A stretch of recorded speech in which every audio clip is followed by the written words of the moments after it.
Please tell us a little bit about yourself. Introduce yourself and take it away. Well, I'm Luci Christian.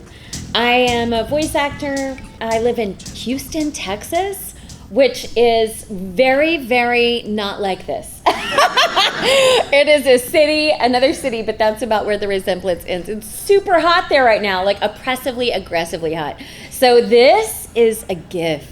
Toronto is just lovely. I've been in this industry for almost 20 years, which is just crazy. And I'm old enough and have been around long enough to remember back in the day when anime and artists who worked in anime, we were kind of in the corner. It was still very niche. And that it is a lot more mainstream now is very exciting. And obviously, to come to a show like this and see so many heroes walking around, my hero is a huge gift to all of us right now. We feel lucky to be on the ride. It's just the loveliest show. And I think that show in particular, I have over 300 and something shows I've been in. You've done so many amazing voices. I saw you did Duck from Princess Tutu. I was like, yes. Oh. That was my first favorite show ever. But I feel like out of all the shows I've been in, which are legion and numerous, something like my hero has such crossover appeal that people will give anime a chance that might not have. And I'm just appreciative of all of you for taking the time to come here and talk about anime and voice acting or whatever else you want to talk about. Slide it back a little bit more and it'll stop. Yes. Oh, is it trying to, is it dropping? Push Yes. it in more. Yeah, it's weird. My technique. I Okay, don't it's have great. a penny, so I can't adjust it. Yeah. I have a penny. Oh, it's all good. Sorry. But yes, so we will do just a Q&A because that's where the best stuff happens, because then I can tell more stories about how I got into it if you're interested in that or whatever you're interested in, we can sort of address that. But first, I have to take a picture. I have to.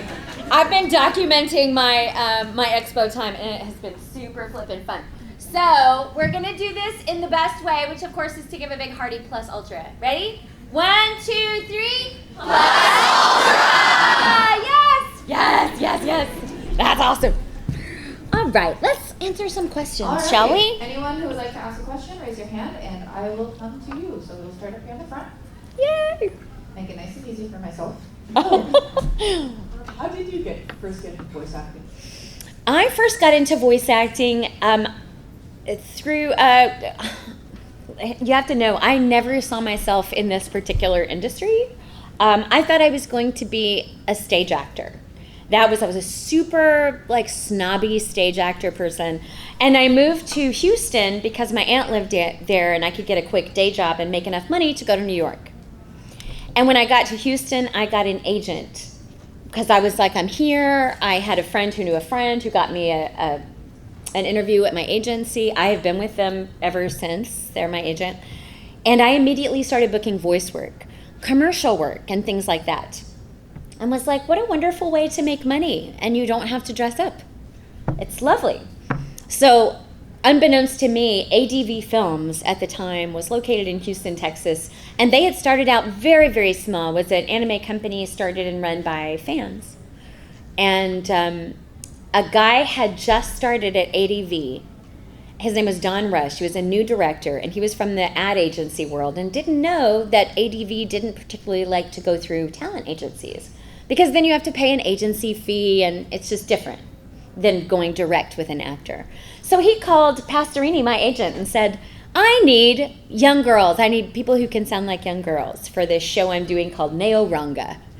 And I got this audition and was like, okay, what is that? I don't even know what's happening. So I went and did this thing on Neo Ranga and went home and told my roommate at the time that I was horrible at this, at dubbing anime. I said, I didn't even know what was happening. I didn't know whether to look at the screen or at the script. Because in those days, you would walk into the studio and there would be a music stand with a paper script on it. And if you are new to this world, you really do not know. You're like, what do I do? Do I watch the animation or do I read? Anyway.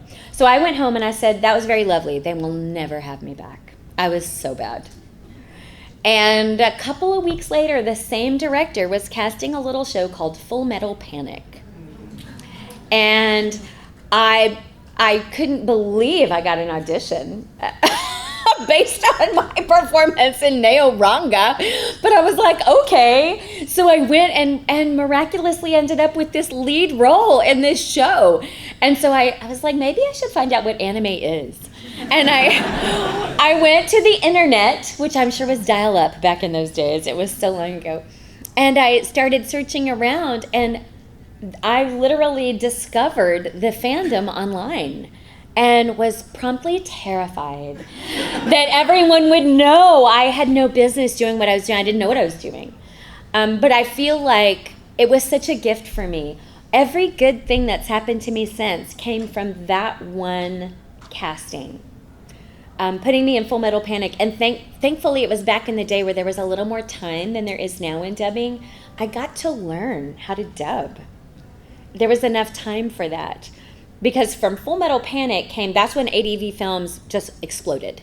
They began to acquire all of these properties. They became the #1 DVD distributor in North America, and their company just poof, like blew up. We were all working a ton.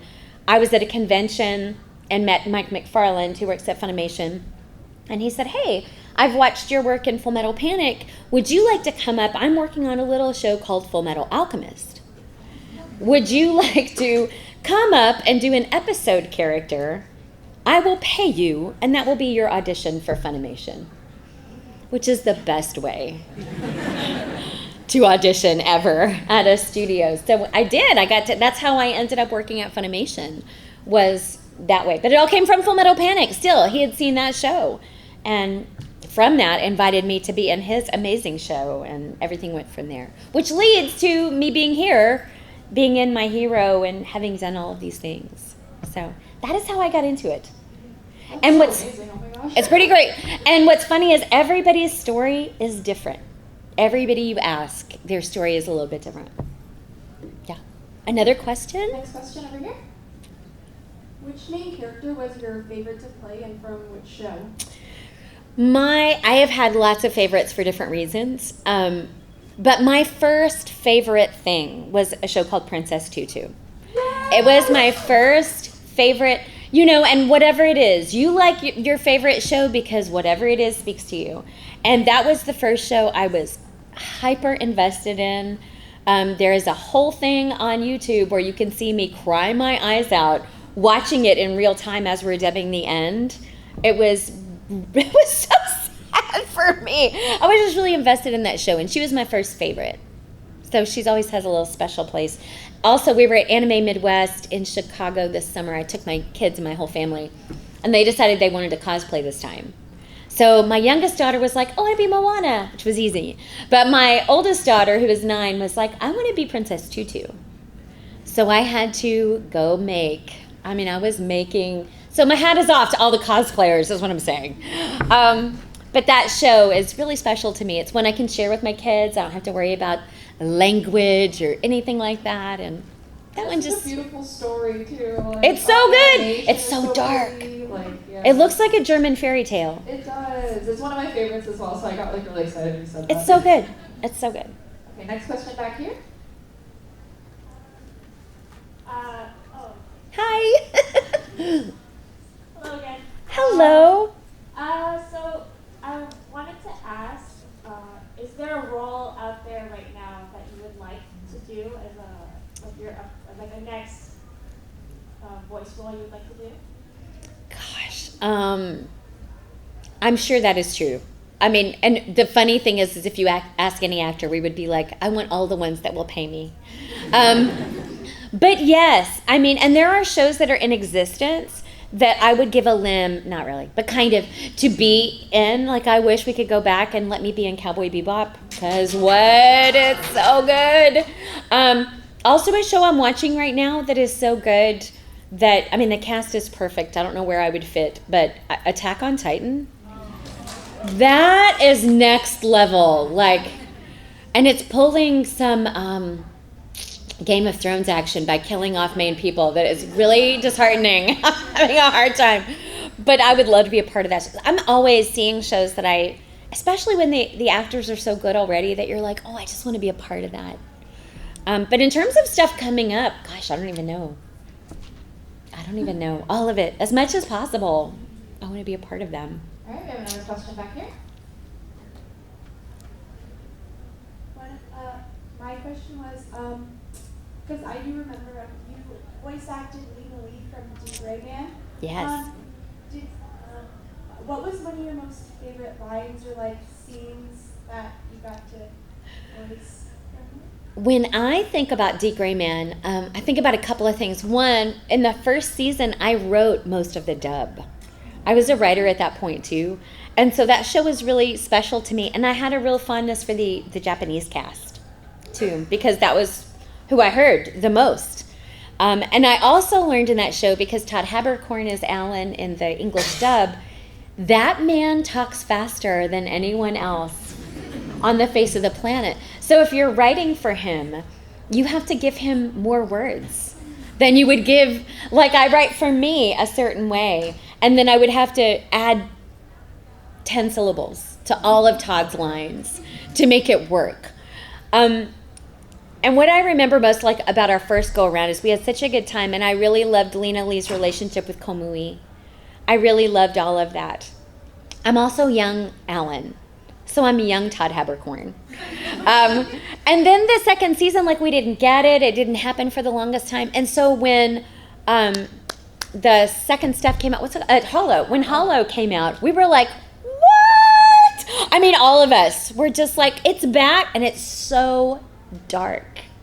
And that is my favorite thing of the new go-round, is there's not as much like fun filler, like with fun sort of ha ha ha in between. It's just not there.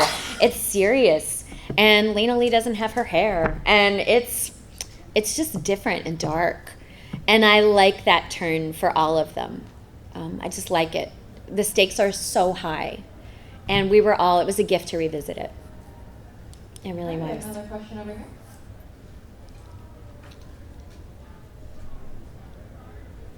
When you did the voice recording for My Hero Academia, Yes. first, did you all do it together? And secondly, if you did, how fun was it? Well, that would be fun, and we probably wouldn't get anything done if we were all together, because we're a bunch of chatty Cathys. Like, we cannot be together without talking. We never record together.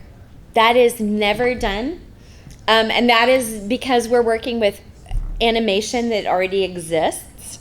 So we're having to match the flaps. And if we were all in a room trying to dub something, and we stepped on each other's lines and stuff, it would be impossible for the engineer to clean that up and put it where it needs to go. So we record one at a time, always. So we just go in and imagine. You're imagining the scenes as you're doing it. And luckily for My Hero, we know how everybody sounds. It is not hard to imagine how Deku is going to say his line or what it's going to be. And we know our characters well enough now to do that. I will tell a story on My Hero. I don't know what the Canadian equivalent is, but I live in Houston, Texas, and it records in Dallas, Texas. And between those two things are about 250 miles. So it's about 4 hours. And I've been making that trip for a long time because, I've been going up there 13, 14 years. But I say that because I wasn't auditioning for any simuldubs there for a while. I was doing One Piece and shows I'd already been in, but I wasn't auditioning for anything new because the simuldub schedule is really rigorous, and I can't make that drive every week. However, I was up there in the studio doing some One Piece, and they were holding My Hero auditions, and I was not asked to audition because I'd been asked to not be included on simuldub auditions, except the buzz was so crazy. And in the hall, I'm kind of poking around and trying to see what's going on, and I ran into Ian Sinclair, and I was like, Ian, what is happening? And he goes, oh, this is going to be the biggest thing. Like, and he goes, you should do this. And I said, but I'm not doing simuldubs. He goes, you should do that. So I went out on my break, and I was like casually getting the sides. That's what they call the stuff at the front. Whenever there's an audition, they call them character sides. I got one of the side things, and I'm flipping through, just casually, like. And I'm looking, and I see Ochaco, I see Frothy, I see these characters. So I go back and find Colleen's office, and I'm like, can I audition for this one? I mean, just this show?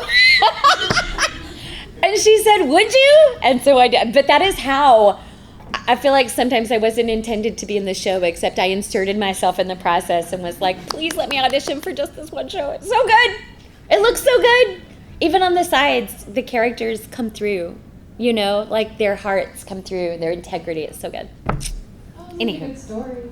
It's so good. I know. It's such a good story. Hello. Hello, good to see you again. Oh, good to see you again too. Hi. So my question for you, my favorite show of all time is Kaleido Star. Mm. I'm not sure if many people would know this one. Who has seen Kaleido Star? Who's seen Kaleido Star? Yeah, who's seen it? Ah, yes! I love you all. So I love the character of Miss Sarah. Yes. Because she's a singer and I'm a classical singer. And I loved her British accent. And so I actually have to do a British accent. I am playing the villain in Mary Poppins. Yeah. There's a villain in the stage show. And what did you do to get that British accent out? And basically my question on accents. Well, I've always had kind of a good ear out with some accents. If you can pick up the sound, like the song in an accent, every accent has kind of a song behind it, and you can hear it if it goes up at the end, then I can generally kind of pick it up. And in that one, it was really funny because I'm so often cast as the girls. I don't play that many grown-ups. And she had me read that as kind of a lark. Like, oh, while you're in here, I just want to see what you would do with this one. And we're giving her this accent, and it's whatever. And so then I just sort of put it on, and she was Sarah, and it was lovely, and it's lovely. And so she was like, oh, I didn't even know you could do that. So that is, I will say that to you. I think that happens in life, right? People think that you can just do this one thing. Take your opportunities, if you can, to show what else you can do. You know, I'm half believing, because if you have ever seen actors on panels like this, you know, we just talk a lot, goofing around, especially with a microphone. We're constantly doing weirdo voices. And I think part of that is it's us trying things out all the time. And because you never know who's listening and what they might do. They'll go, oh, you can do that? Another funny story about Kaleido Star, though, is that I'm Sarah, but I'm also this character called Kate in this story. She's like a doctor or something. Super granola, like she wears Birkenstocks. It's, you know, but our director, Sandra, was like, be this character too, because she's just this little character, and it's not like they're ever going to talk to each other.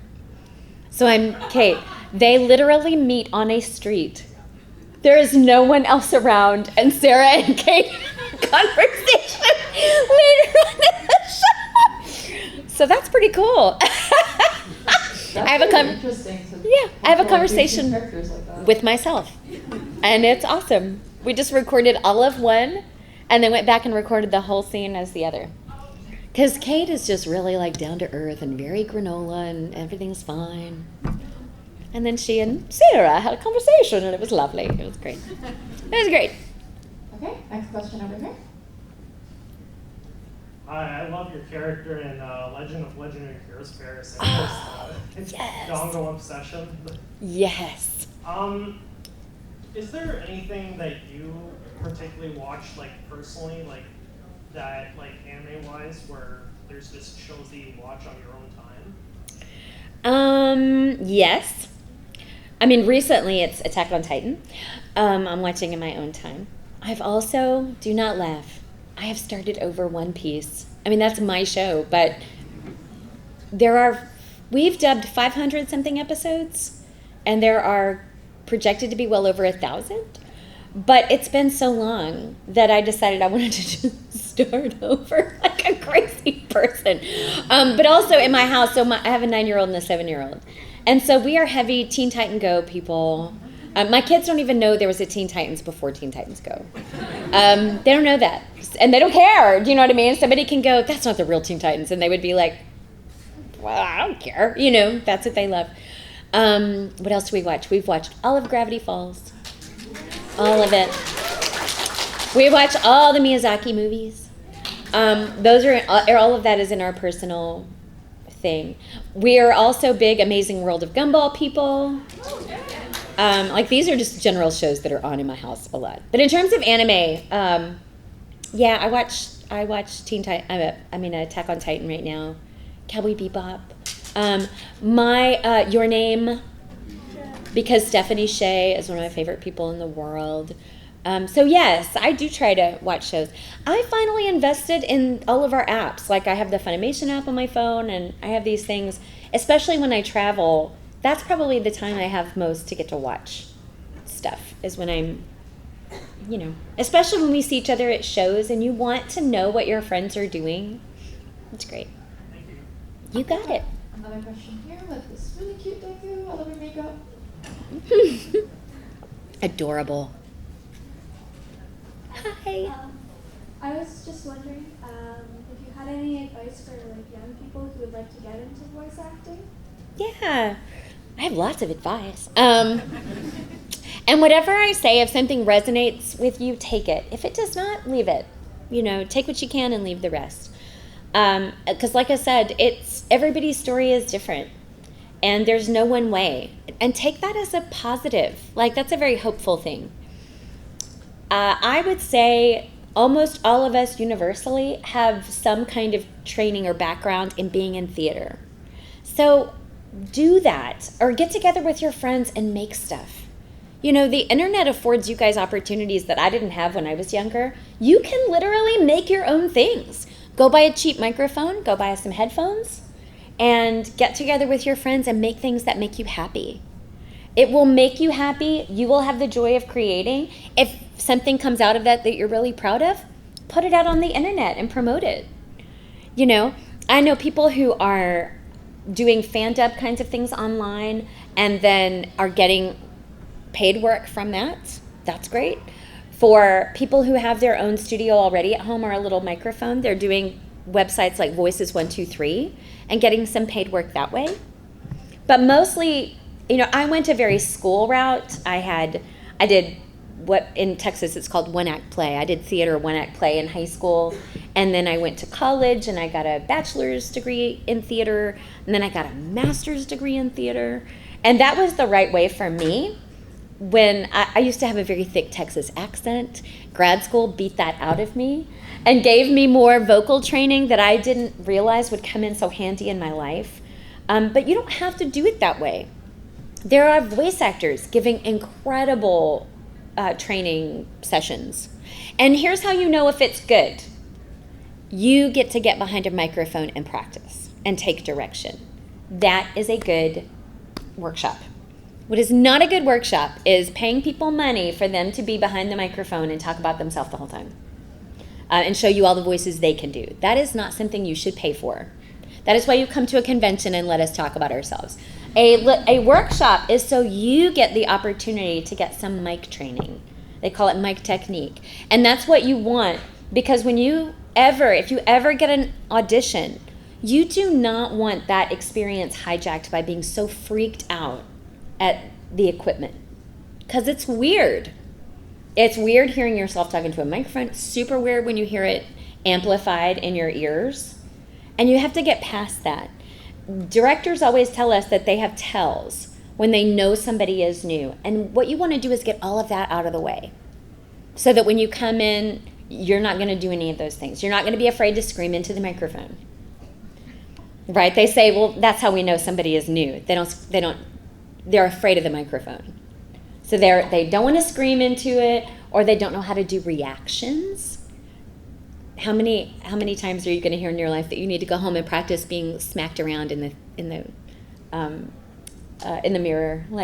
But you should practice that. Video game work, that's what that is. When you go in for video game work, it is literally an Excel spreadsheet, and it is usually, a few lines here and there, and the rest of it is reactions. So, and it will literally be a progression of reactions. It's getting slapped and falling down, getting punched in the stomach, getting blasted into the hemisphere, getting like, there are all of these things. And so it can be very weird to sort of trust the microphone and yourself to go, and make weirdo noises, but that's what you need to know how to do. So practice those things in a workshop or on your own computer at home or however you want to do it. It'll help you out a whole bunch when you get to the actual experience. That is some solid advice. Thank you. I don't know about these things. We have another question here. First off, I just want to say that Uraraka is my favorite character from My Hero Academia. Yay, thank you. She's great. Yes. And also, if you could be, like you yourself, if you could be any character from My Hero Academia, like you would have their quirk and their hero costume, who would you be? Well, I want Momo's quirk. I want the create quirk. Because what an awesome quirk that is. She can make anything if she can understand it. But I don't know about her costume. My kids saw that on as we were watching it, and my daughter was like, "Mom, where is her shirt?" That's all. I said, "Oh, honey, it's anime. And this is actually pretty tame." So, yeah. But I don't know. I definitely love Momo's quirk, like in terms of being practical. Also, one of the villains has a multiplicity quirk where he can multiply himself. Yes. Man, that would make life so much easier because I'm a horrible multitasker, and yet I am a mom, and I work, and I'm the PTO treasurer at my kids' school. And there are many things in my life that if I could split myself into 3 or 4 people, I feel like we would be very victorious. As it is now, I'm only sort of kind of making it some days. Okay, another question here. Okay, this was a little bit similar to the last one, but like excluding like existing quirks, if you had your own quirk from My Hero Academia, what would it be? If I had my own quirk, so I have some answers that I sometimes say, but I just thought of a new one. Like, if I feel like one of my legit gifts is making people feel valued. And what about it? What if my quirk was that I just sort of transfixed people with my awesome, like for like 2 minutes. They were caught in my tractor beam of, you are so great, I just think you're awesome. And they fell into that. Like I would be fighting Bakugo. And he'd go, "Rah!" And then he'd be caught and he'd be like, I feel so loved. I don't even know what this is for. Why would I wanna, it's like for 2 minutes. And then I would smash all the rocks down on his head and it would be fantastic. That's a good one. Coming for you. So my question is, out of all the characters that you've played over the years, which one would you rather have a lot of people know more about? Oh, what a great question. Oh, there are some ones over the years that didn't get the kind of love. Princess Tutu is one of those. And I think it's just because it's called Princess Tutu. But it's such a good show. That has always been kind of one of my big time favorites. If you want, it is not a serious show, you guys, but it brought me so much joy when we did it. And I don't even know if it's aged very well. There is a random little show out there called Super Gals. It is a joy. It is so flipping fun. And everybody who worked on that show had a blast. Nobody cared. Some shows, so this is the thing about studios, right? They usually get their properties in bulk. So it'll be like, oh, you get these, few A titles, but then you also have to take some of these like C and D titles that nobody really cares about that much. And it was one of those that was like, oh, it's just this little. So we had a blast with the Super Gals. What other shows are so awesome? So many. School Rumble is one of my all-time favorites. School Rumble is fantastic. I know. It's so good. There was one we did a whole long time ago again called Peacemaker that was really special for me. It's a great show. There are so many. I mean, so many. So, I'll tell you one that has stood the test of time that, this is not related to your question, but it made me think of it, is Ouran High School Host Club. You guys, I need to tell you that, number one, Caitlin, who directed that show, loves that show, and she's Haruhi in the show. That show we did well over 10 years ago. It was only one season. And it is what I sign and talk about most after My Hero Academia. And that is a testament to that show and how I think it has a nostalgia factor. There's nothing like it. Ouran Host Club is its own little thing. And that is one that if somebody is like checking anime out, it's an easy one to go, watch this one. Watch this one. Everybody likes it. Everybody who watches it likes it. Even burly guys who are like, that is not something I want to do, watch the show and end up getting sucked into its tractor beam of host club awesomeness and Honey with his flowers around his head. It's awesome. Awesome. Okay, I have another question over here.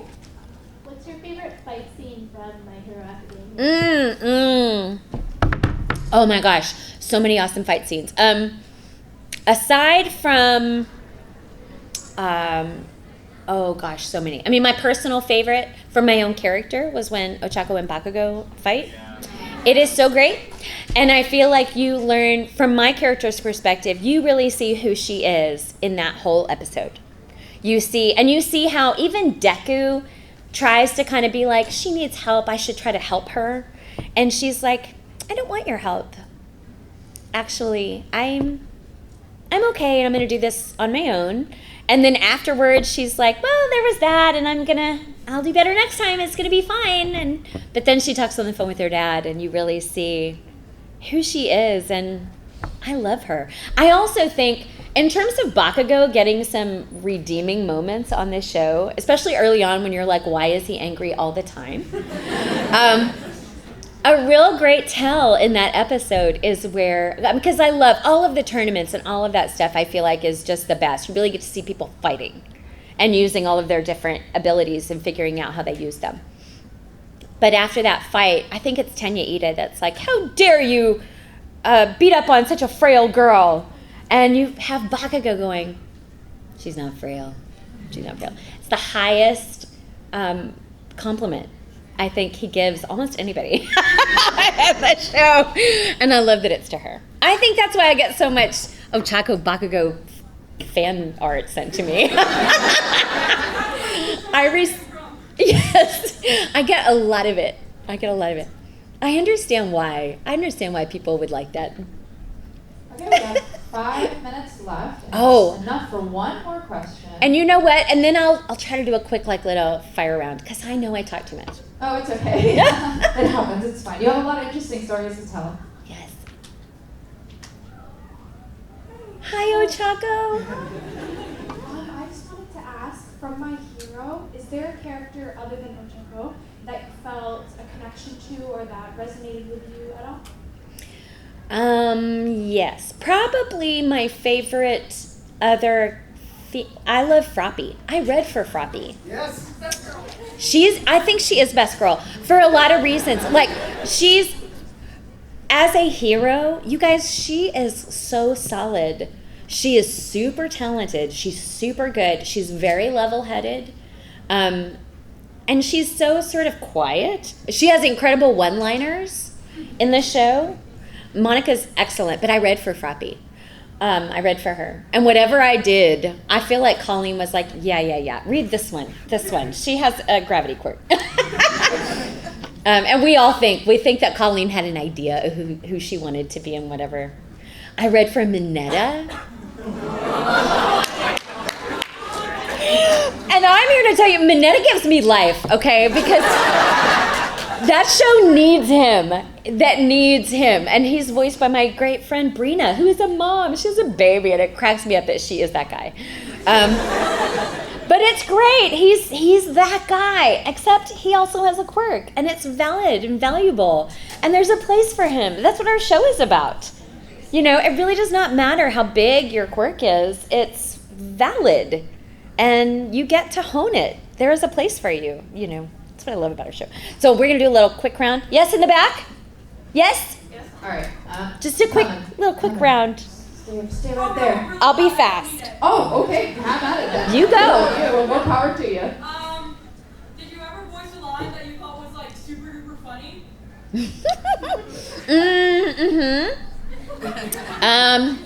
How young is our youngest person here? This is not that bad. Okay, it's not that bad. I think we're gonna be fine. There is a weird little show. Actually, this goes to another question earlier. There is a very weird little show out there called Magical Shopping Arcade Abanabashi. It is a very odd show, but great, but weird, but awesome.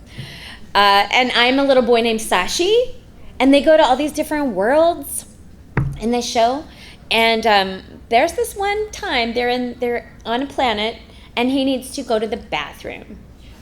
And he walks to the edge of the world and drops his fly, and the image is just this yellow liquid going off into space.